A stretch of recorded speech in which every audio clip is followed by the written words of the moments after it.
Hello everyone, welcome back to my new video. आज हम लोग पढ़ेंगे क्लास 7 ज्योग्राफी का third chapter our changing earth. तो हम लोग इसमें जो है अर्थ के मूवमेंट के बारे में पढ़ लिए थे और एंड्रोजेनिक और एक्सोजेनिक फोर्स के बारे में भी हम लोग ने पढ़ा था।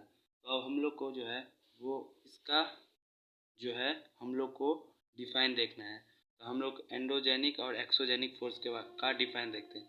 तो थोड़ा एंड्रोजेनिक फोर्स और एक्सोजेनिक फोर्स के बारे में जानते हैं। तो एंड्रोजेनिक फोर्स जो है वो अंदर से अर्थ के अंदर से आता है, हम लोग उसको एंड्रोजेनिक फोर्स बोलते हैं।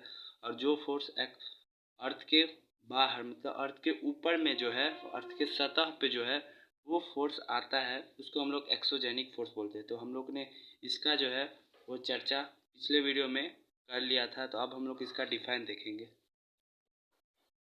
तो इसमें हम लोग एंड्रोजेनिक और एक्सोजेनिक फोर्स के बारे में देखेंगे। तो यहाँ पे एंड्रोजेनिक फोर्स दिया है the force that act in the interior of the earth. तो जो फोर्स जो है वो अर्थ के अंदर से आता है उसको जो है हम लोग एंड्रोजेनिक फोर्स बोलते हैं।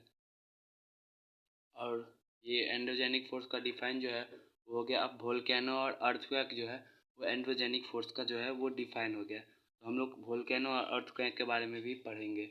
तो यहाँ पे एंड्रोजेनिक फोर्स का जो है वो डिफाइन वोल्केनो और अर्थक्वेक है। तो ये सब जो है वो अर्थ के अंदर से आता है, तो इसलिए इसको हम लोग एंड्रोजेनिक फोर्स बोलते हैं। अब हो गया एक्सोजेनिक फोर्स।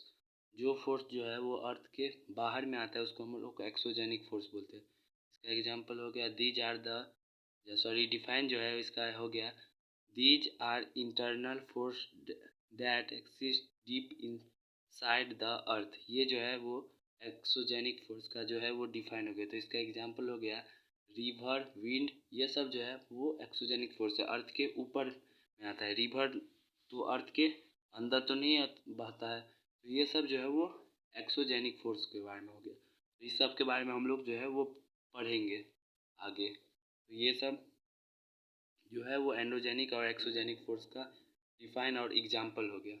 तो यहाँ पे दिया गया है जो एंड्रो का जो मीनिंग होता है वो होता है इनसाइड, और एक्सो का मीनिंग जो होता है वो होता है आउटसाइड, और जेनिक का मीनिंग होता है ओरिजिन। तो ये एंडो प्लस जेनिक मिलके हो जाता है एंड्रोजेनिक। तो इसका मतलब हो गया इनसाइड ओरिजिन, मतलब जो अंदर से आता है उसको हम लोग एंड्रोजेनिक फोर्स बोलते हैं। एक्सोजेनिक का हो गया एक्सो प्लस जेनिक जो है वो हो गया एक्सोजेनिक। इसका हो गया आउटसाइड, मतलब जो बाहर से आता है, बाहर में जो फोर्स लगता है उसको हम लोग एक्सोजेनिक फोर्स बोलते हैं। तो ये सब हम लोग देख लिए हैं। अब जो है हम लोग वोल्केनो के बारे में पढ़ते हैं। तो ये वोल्केनो जो है वो कैसे निकलता है, हम लोग तो वोल्केनो के बारे में जानते हैं। जो वोल्केनो क्या होता है, तो ये वोल्केनो जो है वो मतलब कैसे बनता है, उसमें क्या क्या होता है, ये सब हम लोग देखते हैं। तो ये कुछ वोल्केनो इस टाइप का दिखता है। तो यहाँ पे हम लोग पहले इसका नाम देखेंगे। तो वोल्केनो में जो है वो वोल्केनो सबसे पहले निकलता कहाँ से है, उसका जो है वो मैग्मा निकलता कहाँ से है। तो वो जो मैग्मा है वो मेंटल से निकलता है। तो उसको जो है वो हम लोग मैग्मा चैम्बर बोलते हैं। और मैग्मा चैम्बर ये हो गया मेंटल, और मेंटल से जो है वो मैग्मा निकलता है, तो वहाँ पे हम लोग मैग्मा चैम्बर उसको बोलेंगे। इस पार्ट को मैग्मा चैम्बर बोलते हैं। उससे मेंटल से ऊपर क्रस्ट होता है, तो ये हो गया क्रस्ट।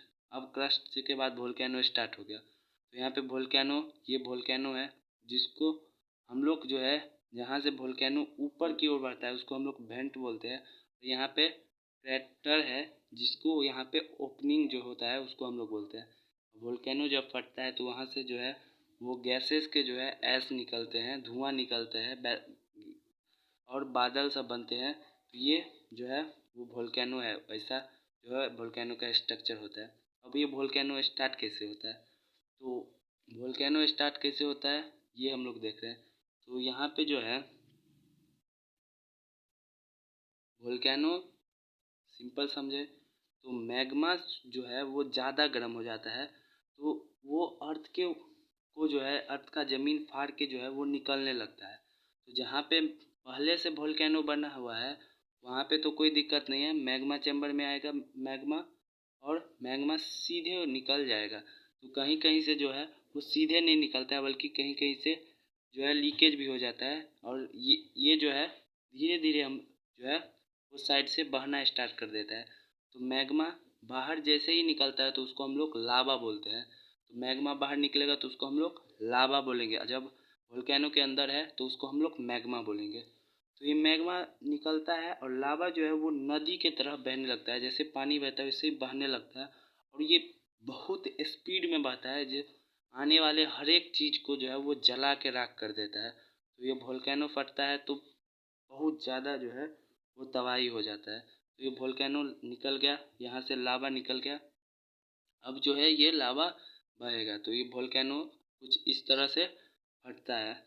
पहले एक मेंटल से निकलेगा, क्रस्ट को से होते होते वो वोल्केनो मैग्मा वोल्केनो में आ जाएगा। मैग्मा जो है वो सीधे जाएगा और निकल जाएगा। तो ये मैग्मा कुछ इस तरह वोल्केनो जो है वो कुछ इस तरह फटता है।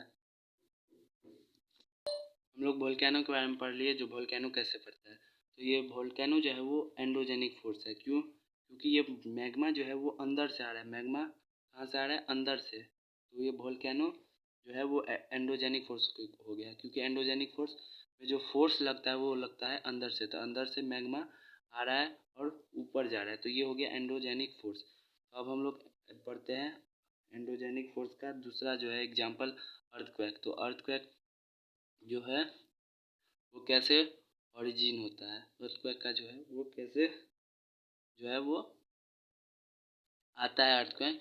तो यहाँ पे दिया गया है लिथोस्फेरिक प्लेट जो है वो मूव करता है। ये हम लोग पहले पढ़े थे, डिस्कशन किए थे, जो लिथोस्फेरिक प्लेट कैसे मूव करता है। तो ये लिथोस्फेरिक प्लेट जो है किस पे मूव करता है? तो ये मैग्मा जो होता है वो लिक्विड सेमी लिक्विड शेप में होता है, तो लिथोस्फेरिक प्लेट जो है उस पर आता है। और मैग्मा तैरते रहता है तो लिथोस्फेरिक प्लेट उसके साथ जो है वो मूव करते रहता है। तो लिथोस्फेरिक प्लेट को कुछ इसी तरह जो है वो मूव करता है। तो बाय चांस कभी कभी क्या होता है, दो लिथोस्फेरिक प्लेट जो है ये एक दूसरे में टकरा जाता है, तो उससे अर्थक्वेक का जो है वो ओरिजिन होता है। तो अर्थक्वेक का ओरिजिन बहुत एक ही चीज़ से नहीं बल्कि बहुत सारी चीज़ से जो है वो अर्थक्वेक आ सकता है। तो अर्थक्वेक कैसे आता है? प्लेट के टकराने से, या फिर मैग्मा जो है वो कहीं और शिफ्ट हो गया तो उससे जो है वो अर्थक्वेक जो है आएगा। तो जब अगर दो प्लेट जो है वो एक दूसरे से टकराएंगे तो वहाँ पे जो है वो पहाड़ बन जाएगा। तो ये ये जो है एक दूसरे से प्लेट अगर टकराएंगे तो वहाँ पे क्या चीज़ बनेगा?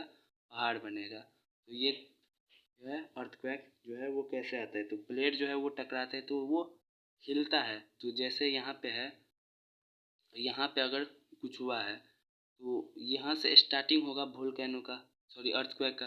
तो अर्थक्वेक को जहाँ स्टार्टिंग होता है, क्योंकि ये एंडोजेनिक फोर्स है तो एंडोजेनिक अंदर से स्टार्ट होगा, तो उसको हम लोग फोकस बोलते हैं। तो फोकस से जो है वो ऊपर आएगा, तो इसको जहाँ ऊपर आता है तो उसको हम लोग एपी सेंटर बोलते हैं। तो जहाँ फोकस के डायरेक्ट ऊपर जो है वो एपी सेंटर होता है। तो सबसे ज़्यादा तबाही जो है वो एपी सेंटर के पास जो है वो होता है। तो और जो है ये यहाँ जो आता है तो उसके बाद वो चारों ओर फैलना स्टार्ट कर देता है अर्थक्वेक। तो यहाँ पे फोकस से स्टार्ट हुआ अर्थक्वेक और ये चारों ओर फैलना स्टार्ट कर दिया। तो इसको जो है वो हम लोग यहाँ सबसे ज़्यादा जो है वो तबाही यहाँ पे आएगा एपी सेंटर के पास, और धीरे धीरे ये सभी जगह फैलते जाएगा। यहाँ इसलिए जो है वो वोल्केनो अर्थक्वेक जो है वो तबाही ज़्यादा मचाता है एपी सेंटर के पास। तो फोकस से स्टार्ट होगा, एपी सेंटर के पास ऊपर की ओर आएगा तो एपी सेंटर के पास आएगा, और सिस्मेटिक वेव्स जो है वो रेडिएट करेगा वो ऑल डायरेक्शन में, चारों ओर जो है वो सिस्मेटिक वेव जो है वो चारों ओर फैलाएगा। तो अर्थक्वेक चारों ओर फैल जाता है, और जो है सबसे ज़्यादा यहाँ पे एपी सेंटर के पास जो है वो नुकसान करता है, और धीरे धीरे यहाँ सब पे कम होते जाता है। तो ये अर्थक्वेक जो है वो कुछ इसी तरह जो है ओरिजिन होता है। जो अर्थक्वेक प्लेट टकराने से जो है वो अर्थक्वेक कुछ ओरिजिन होता है। तो अर्थक्वेक के बारे में हम लोग पढ़ लिए जो कि ये कैसे ओरिजिन होता है। तो अर्थक्वेक के बारे में हम लोग ने पढ़ लिया, जो अर्थक्वेक कितना तबाही मचाता है।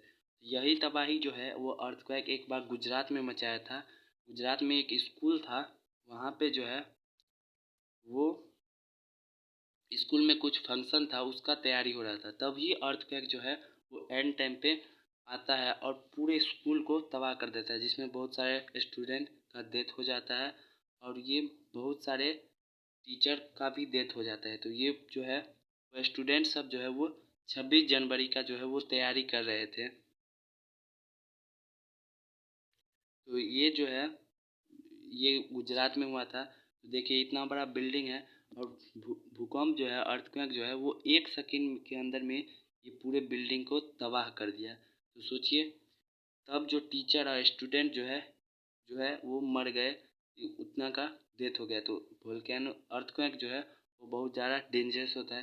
तो अर्थक्वेक से हम लोग को बचने का जो है वो कुछ तरीका है। तो अर्थक्वेक से हम लोग को बचना है तो हम लोग सबसे अच्छा टेबल के नीचे, डेस्क के नीचे चले आए। जब भी अर्थक्वेक आए, हम लोग अगर घर में बाई चांस फंस गए हैं तो हम लोग को टेबल या फिर डेस्क के नीचे में आ जाना चाहिए, या फिर हम लोग को जो है